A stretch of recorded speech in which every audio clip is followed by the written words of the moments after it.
And it's quite remarkable, Piers, just to give you a little bit of context. We talk about the fact that roughly around 35 million people are on these medications right now.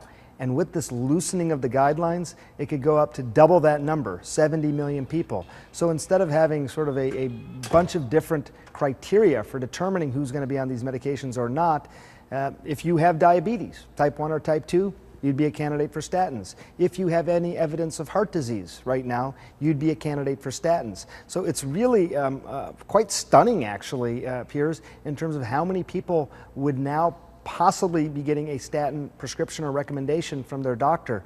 Let me just say, Piers, because I talk about this a lot, we have pretty good strategies at preventing a lot of these problems in the first place with some basic things, just the better diets, exercise, all the things that I've talked about for years. The fact that we're going in the opposite direction, the fact that 70 million people may be on these drugs within the next couple of years, it's a bit mind-numbing, actually, and I feel like in some ways people are waving the white flag a bit on this whole issue of obesity, heart disease, diabetes, stroke, everything, and I hope it doesn't just take our eye off the ball in terms of focusing on those basics. Dr. Topol, let me come to you on this. You're a top cardiologist.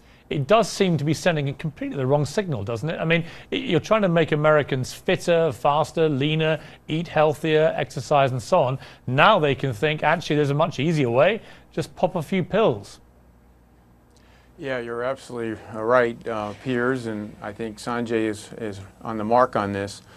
Before I get into the stat, just a sec back on the Philippines, Scripps Health has been at Haiti, Katrina, and because our chief executive officer, Chris Van Gorder, is really into the medical response team, our health system is ready and willing to go to the Philippines. Now let's get into the statins. The big change, besides what Sanjay's already mentioned, is that we had these target numbers. So for people who didn't have heart disease, it was getting the LDL down to 100. And for those who did have heart disease, it was getting it down to 70. And there was no basis for these numbers. And so they've been abandoned. And these guidelines have been around for 10 years. So there has been a fixation of Americans to get their numbers right, even though so many of them are just getting a cosmetic effect on their blood tests without actually improving their risk of getting heart disease.